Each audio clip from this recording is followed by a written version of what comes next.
Motion of a falling object. The purpose of this lab is to analyze the motion of a falling object that is affected by drag force. Drag force opposes the motion of objects that move through air. As an object moves through air at a given velocity, it has to displace particles of air.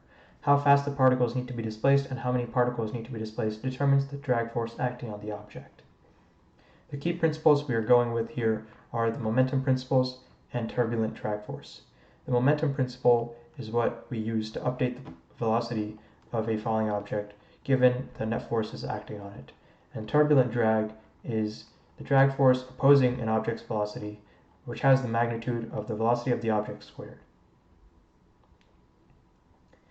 I dropped a crumpled piece of paper from a height and recorded its path by positioning my camera vertically. As soon as I let go of the ball of paper, it began to unfurl itself. This increased the area that was perpendicular to its fall. Plotting the data in Tracker shows that the paper fell at a nonlinear rate at first, but reached a terminal velocity at which it ceased to accelerate further. This is the result of substantial drag force acting on the paper ball. Reaching a constant velocity indicates that the drag force is equal to the force of gravity acting on the ball. To demonstrate this, closed-script simulations were written using VPython. In the first simulation, the net force acting on the ball is composed only of gravity. This is then plugged into the momentum principle assignment statement, controlling the object's change in velocity. In the second simulation, the net force acting on the ball is composed of both gravity and drag. Drag force is composed of a vector and a scalar. The magnitude is coded as the square of the magnitude of the ball's velocity.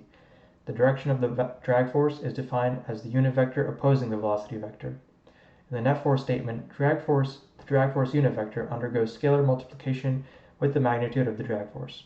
The gravitational force vector is added to the drag force vector. Nothing about the momentum principle assignment is changed in this simulation from the previous one. As a result of the differing outcomes of the two simulations, we know that the drag force affects the path of a falling object by making it stop accelerating once it reaches terminal velocity.